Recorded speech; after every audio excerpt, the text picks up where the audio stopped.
Hi, in this video, we'll talk about finally block in Java.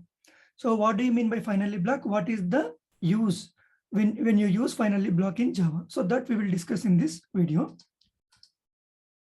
So Java finally block is always executed, whether exception is handled or not. Okay. So if you have any exception, whether you handle or not, finally block will executed always. Okay, so if you talk about one of the examples, so you just take an example of connecting to the database. Okay, connect to the database. So first point, what we will do, we will connect to the database. Okay, second operation, what we will do, interact with that DB. Interact with DB. Interact means what? Read or write operation. Okay, read write operation on DB. And the third one, disconnect. We connected, right? Disconnect to the database. So now when you talk about this scenario, so in real time, connecting to the database will be limited. They will give limited connections to connect to the database. Okay, so if you connect to the database, something happened in between when you're interacting with the DB read or write. So if suddenly some exception happens, so it will terminate, right? It will terminate the program. Then what about this connection to the database, right? So if you did not disconnect to the database, then one connection we will lose, right? If there are 3 connections, but one connection is blocked like this, so only other 2 persons can interact with the DB. So third person cannot interact with the DB, even though there is a possibility of getting the connection to the database just because of this abnormal termination. So that time, whatever it happens, whether it is exception happened, not happened, I want to disconnect the DB at any cost. So that time you will put this code in the finally block. Okay, this code you will put in the finally block, irrespective of exception happened or not happened, handle not handle, this finally block will get executed. When it is get executed, you will disconnect to the database. If it is disconnect to the database, so you will have that connection open, so other person can use that connection. So what you say, like you handling the resources properly, so effective way of handling the resources. Okay, that will happen. So because of that, you'll use finally. So this is the advantage when you use finally block in your Java. So let me clean this. So it identifies a block of statements that needs to be executed regardless of whether or not an exception occurs within the try block. So that is what we discussed, right? Whether the exception happened or not, this block of code will get executed. It is not mandatory to include a finally block at all, but if you do, it will run regardless of whether an exception was thrown and handled by the try and catch parts of the block. So finally block is not a mandatory block. So, but if you use this, that is the advantage that we just discussed. But if you do not put any finally, nothing, it is not a problem. Okay, that we already discussed in our previous videos, like with the help of try and catch, right? As per the coding standard, in the finally block, we should write resource releasing logic or cleanup code. So that is what we are saying, that resource is blocked because of exception, but that should not happen. So because of that, you put this logic inside the finally block, it will always get executed. If it is get executing, so the cleanup will happen. Otherwise, releasing the resource will happen. So that is one of the best coding standards. The finally will always execute unless. So we are saying that finally block will always execute, but there is an exception to that. In any one of the scenarios, whether it will not execute. So there are few, so that we'll discuss. System.exit is called in the try block. Okay, So system.exit. So when you say system.exit, we are terminating the JVM. So we are stopping the JVM. So if the JVM itself is stopped, so other execution will not happen. Okay, that we'll see with an example. The JVM crashes. So system.exit is one of the way of crashing. It's not crashing, we are terminating. So suddenly because of any one of the reasons, like any crashes happens to JVM, that time also, even JVM is not there. So how, means what it will execute the program, right? So in that scenario also, finally will not execute. The try block never ends. So if you are not coming out of the try block, then obviously finally will not execute, as it is step-by-step process. So if you put some endless loop, there is a loop that is in continuous infinity loop, then it will never come out of that loop. So it will not reach the finally block. So it will not get executed. Okay. So, but it will not happen most of the times, but there is a possibility that finally block will not always execute. Okay. So we'll discuss following scenarios to understand finally block. What is that? The case one is no exception raised in try block. Okay. The case two is exception raised in try block and handled in the catch block. So exception raised and not handled in the catch block. So we'll see these three scenarios. We'll try to understand how finally block will execute. Okay. So for that, we'll take an example.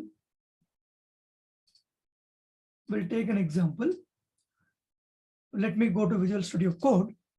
So here I have created one class called finally block example. Okay.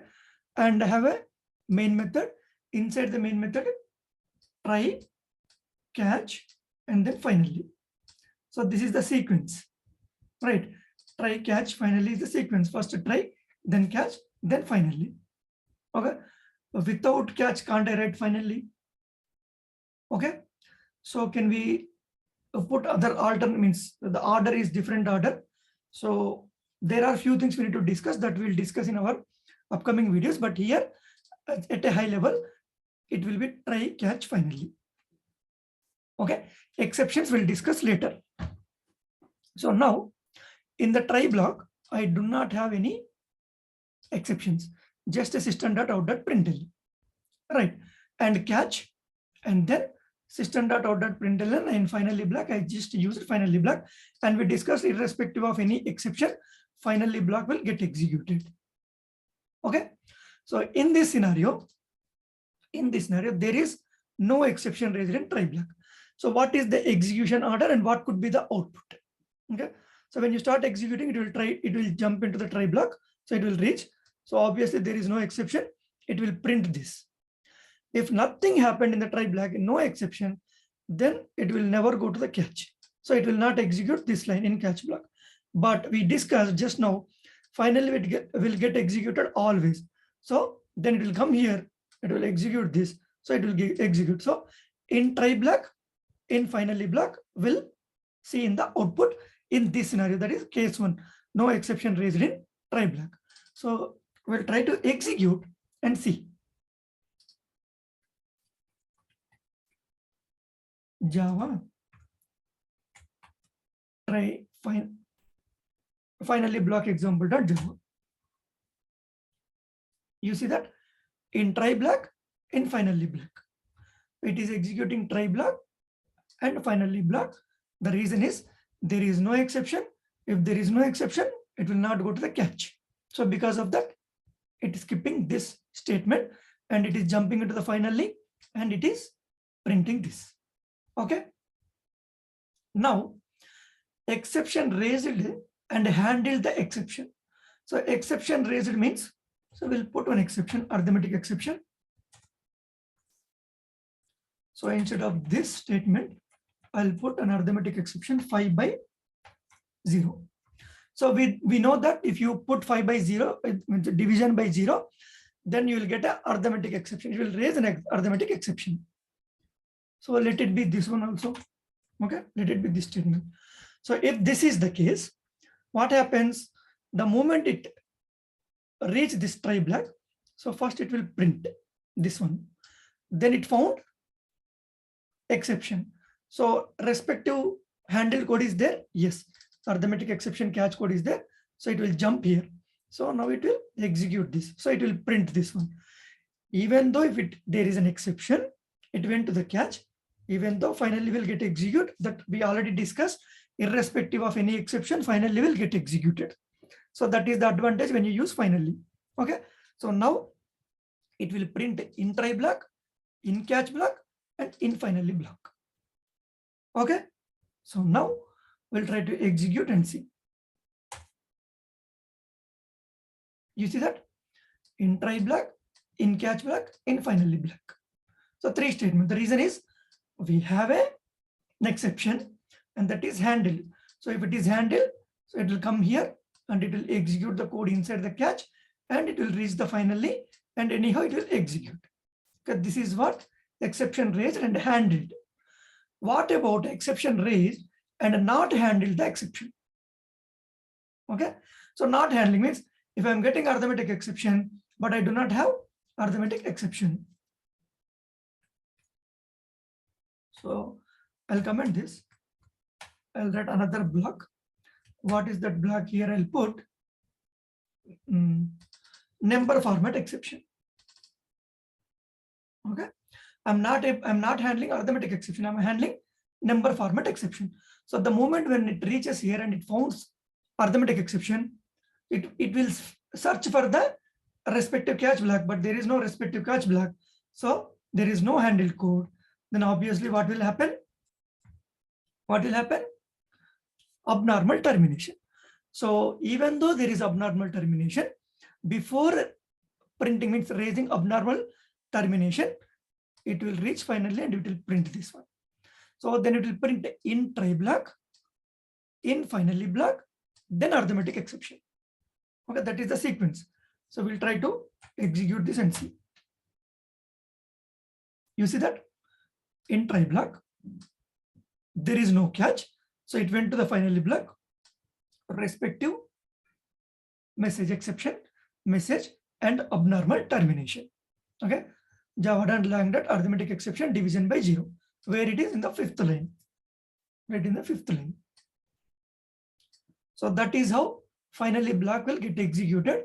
And the use of final block is if you have exception, if you do not have exception, if you are handling, if you are not handling, irrespective of all these scenarios, finally will execute always.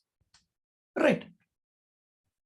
So most of the times it will be like this, but we discussed some exceptions. All right. So what are those?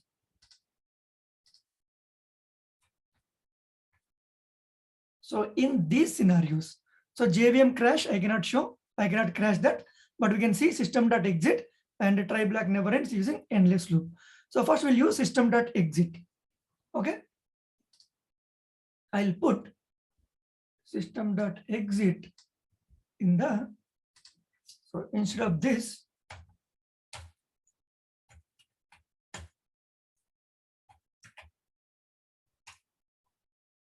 so it will accept any integer. If it is 0, normal termination. If it is other than 0, abnormal termination. That you cannot see, that will happen internally. That we cannot see on the console. So, but system.exit is you are terminating, you are shutting down your JVM. Okay. If here JVM shutdowns, then how it will go to the next lines? Right. Because of that, finally will not execute. So if you see, now we'll try to execute this. You see that it is printing in try block, but it has to go here, right? It has to go here. If it is not going catch, that is fine. But if it has to execute always, that we discussed. But now it is not happening because of system.exit. This is one of the exceptions. In this scenario, finally will not execute. Okay. So if you put something else instead of 0, if you put some -150, even then also you will not see any difference. But internally there is a difference, but normally you cannot see. Now, this is one thing. The second thing is in the try will go into the infinity loop. Okay, so we'll see that. So I'll comment it this code. I'll write a logic while loop 1 greater than 0, and then system.out.println, I'll write in while loop. Okay, so this condition never become false. 1 is greater than 0, right?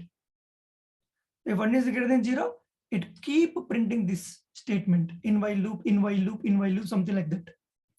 So it will never end. So if it is in infinity loop in try, it will never go to the finally block. Right? It has to come out of this loop, right? Try block, right? Then only you will reach finally, but it will never come out of this loop. So it will never come out of this try. So it will never reach finally. Okay. So we'll try to execute and see. You see that it keep printing in while loop only, infinity. So you need to terminate manually, right? Forcefully you need to terminate. Control C. Okay, Control C, it terminated. But you see, in while loop only, it never reached finally. The reason is we terminated manually, forcefully, right? So otherwise it will be in this loop only. So let me comment the code. Okay, in system.exit, in infinity loop, it will not reach finally. Those are exceptions. If JVM crashes. Okay, so this is all about finally block. How it will execute? It will execute always, irrespective of exception happened or not happened, handled or not handled. But there is some few exceptions. That is system.exit while loop means some infinity loop. Then only it will not reach finally. Okay, so these scenarios will not happen frequently. It's a very rare scenario, but as we are discussing finally, I'm just telling you these are exceptions. Okay, so this is all about finally block. So what could be the possible interview questions? So what is finally block? Purpose of finally block, specialty of finally block, exceptions to finally block. So all these things we just discussed. So that's all in this video. Thank you.